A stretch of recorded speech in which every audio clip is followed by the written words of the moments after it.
Program. You are listening to Peace News on LRN.FM. We are also live at peacenewsnow.com/live, where you can see video of the show as well as a chat room, interact with other listeners there. You can also call into the program 443-424-8347. Maybe you have had an interaction with police.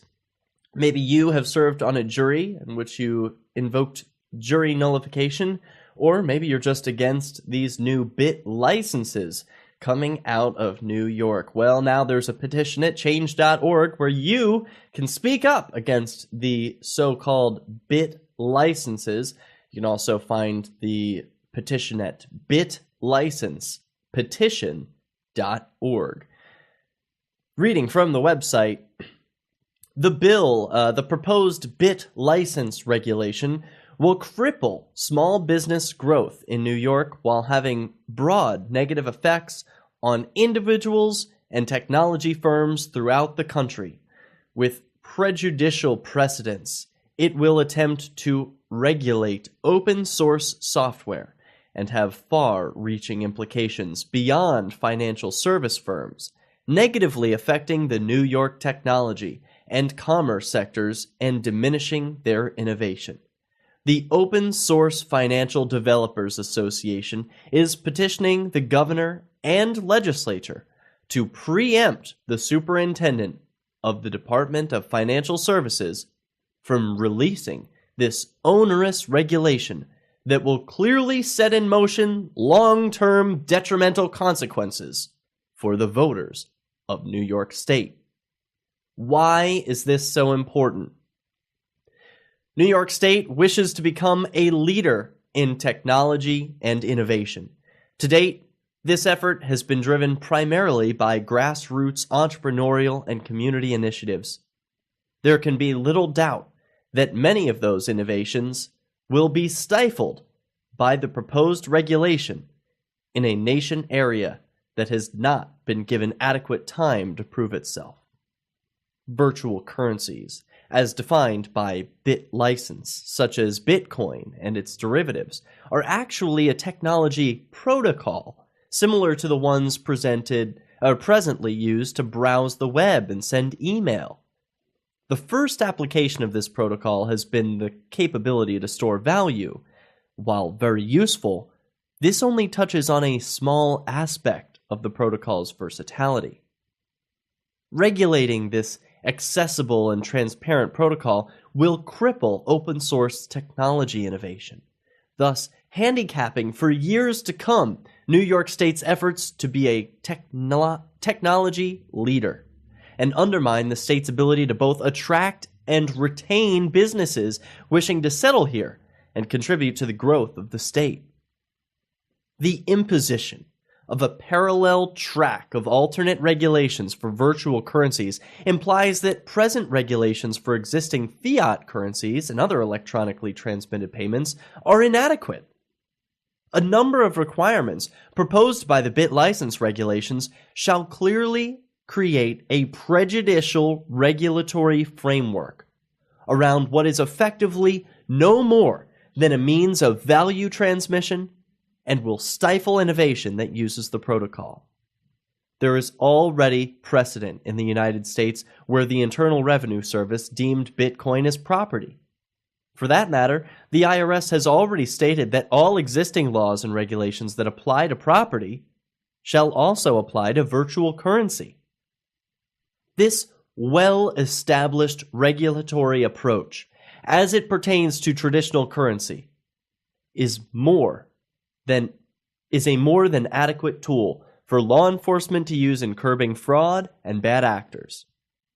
Adding a superfluous layer to existing regulation calls into question the intentions and agenda of such regulation, and will only sabotage a protocol that can help spur innovation and can make New York a leader in both technology and commerce. Well, sad to say, whoever the author of this article is, the age of New York being a technological leader is over. New York is in decline. The Empire State is crumbling. And there's nothing we can do about it. It's certainly not our fault. It's the people in charge who have brought it to the ground, and it's because of regulations like these that have squeezed out businesses saying, well, hey, you're making it illegal for me to do business with anyone in New York State. Bye-bye. I don't need you. There's the whole rest of the world, New York. You think you're alone? You think you're the only leader? It's not the case anymore. Those days are gone, and technology will march on without you. So why is this important? I'm not going to read the full petition, but you can read it yourself at bitlicencepetition.org. Bruce Fenton does a wonderful job summarizing the problem with this new regulation. He writes on his blog at fentonreport.com, a tweet that was retweeted over 150 times and favorited over 100 times.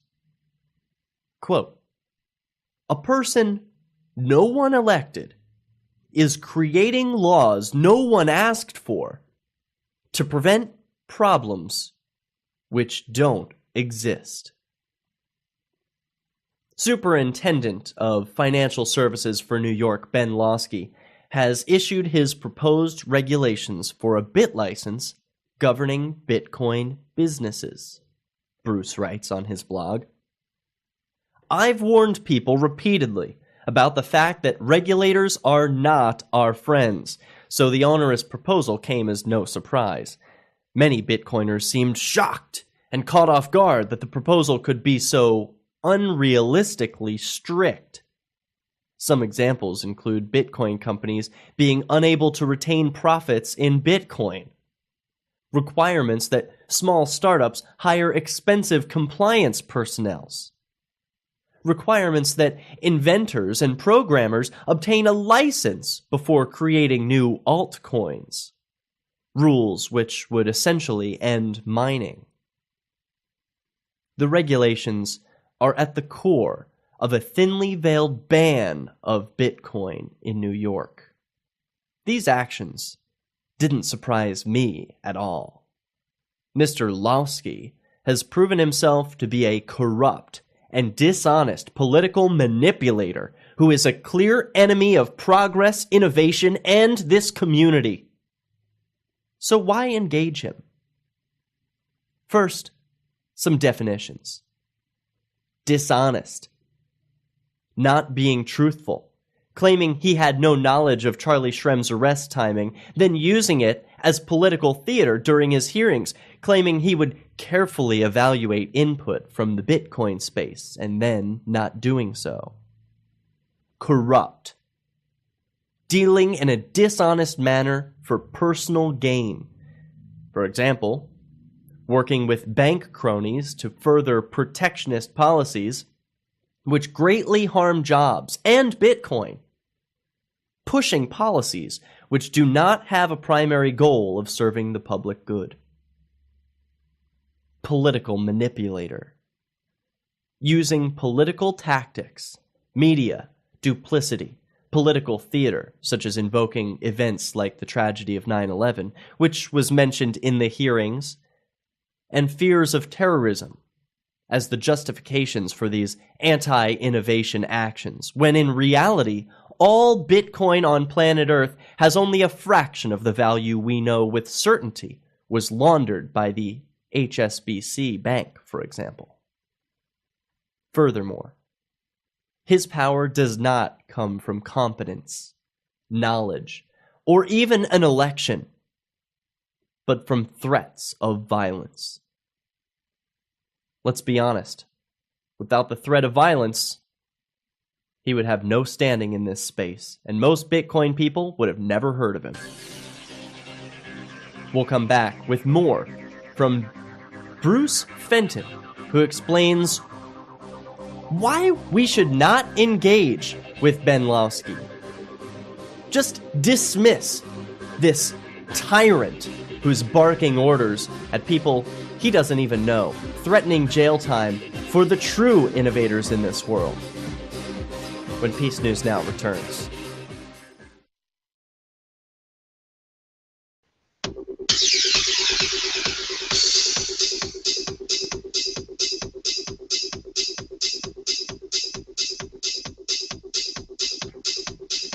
Talking about Ben Lawsky, a regulator who's proposed ridiculous legislation that would cripple the Bitcoin economy, at least in New York, if followed. It hasn't been passed as law yet, and there's still time to speak out against it. One man, Bruce Fenton, wrote an article on his blog, fentonreport.com, asking the Bitcoin community to not engage with Benjamin Lawsky, writing, quote, "His power does not come from competence, knowledge, or even an election, but from threats of violence. Let's be honest. Without the threat of violence, his threat of using his power as an unelected political official to place people in jail for use of math, he would have no standing in this space. And most Bitcoin people would have never heard of him. If Mr. Lawsky had to let his ideas stand on their own merit, without force and violence, he would be laughed out of every Bitcoin meeting with his proposal that Satoshi should have had a license before inventing a coin. Instead of laughing at him, we've made him famous in this community and look to him as some sort of leader simply because he has threatened us with violence. So why deal with him? The extreme and damaging BitLicense proposal shows that he has no intention of operating in an honorable, fair, or even remotely logical manner. Why spend time spinning wheels in an attempt to use logic to show the reasons his plans are bad, when he clearly does not care about the merit of his plans? Bitcoin leaders keep seeming to be holding out hope that with just one more white paper, or one more AMA, or one more legal letter, we can get him to see the light. He does not care about right or wrong. He cares about fame and personal gain and his political career and helping his banking cronies by harming Bitcoin. By engaging him, we only further this harm. The alternative. What do I propose instead? I do not believe it productive to engage with someone who wishes us ill and who has shown no intention to operate honestly or with reason or the most basic logic. I think that all of the significant advocacy efforts wasted on engaging with Lawsky should be instead spent on productive activities, which are actually likely to yield positive results. Some specifics. Focus on elected officials who have accountability to voters and actually care what we say, who care about votes, and who care about jobs. This includes reward for those who support technology and pressure on those who do not. Focus on the governor of New York, who appoints Mr. Lawsky's position to make the irresponsible actions of his appointee politically costly and apparent. Focus on court challenges, fighting the legality of those regulations. Focus on media efforts, which highlight the lost jobs and other drawbacks this causes. Focus on humor and other tools which help illustrate how backwards these policies are. If you have a legislative focus on actual bills and laws which are voted on by elected officials, this is how bills are supposed to become law, not the newer practice of appointed officials having radical and broad powers to decree laws governing entire new technologies without votes or accountability. Focus on supporting efforts in Congress, which deal with this on a federal level as a gross overstep of his authority, which are harmful to commerce. Seek reversal of his overstep and seek federal action which nullifies these regulations and moves him into further irrelevance. Focus on positive action in states with much more logical and honest engagement, to encourage business-friendly policies which will bring new commerce and jobs. Completely and totally ignore a person who has shown himself to be a clear enemy of technology and progress. Make him irrelevant.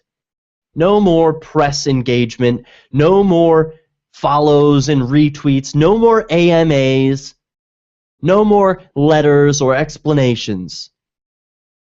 Ignore and block New York, and let them sleep in the preposterous bed they've made. Companies and developers who wish to comply with these regulations can block New York IP addresses and feature a prominent "This technology is banned in New York State" disclaimer on their websites. Let Lawsky have New York join North Korea in essentially banning Bitcoin. If New York's citizens and financial community want to join the rest of the world in one of the most amazing technological developments of recent times, they can move or pressure their leaders for change. These companies and individuals who do not care about the laws will ignore them en masse, even further weakening the legitimacy and authority of Ben Lawsky.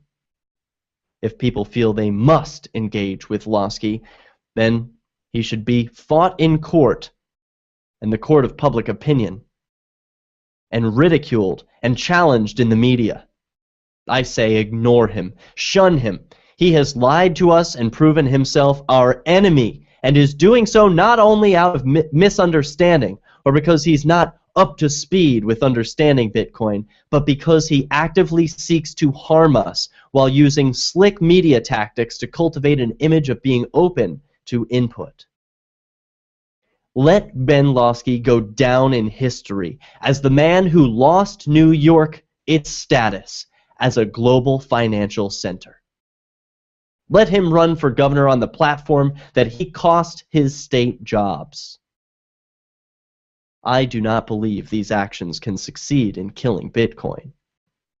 Therefore, I believe Bitcoin will survive, and if it does, these policies will be reversed, and the man who proposed them will look like a Luddite, the name given to people who once smashed looms because they believed technology, which made hand sewing easier, was evil technology. Some have said that New York is key because it's an example that other states will follow. Let's expose these policies for what they are and give incentive to other regulators not to follow suit. Let's be productive. Let's stop complimenting him on his foresight, and let's instead be honest. These are the courageous words of Bruce Fenton. Follow him on Twitter at Bruce Fenton or on his website at fentonreport.com. This is Peace News. You can catch us at peacenewsnow.com. What do you think about Bitcoin? Will you comply with this law? Do you live in New York City? Do you have a Bitcoin business? Are you willing to get a Bit license?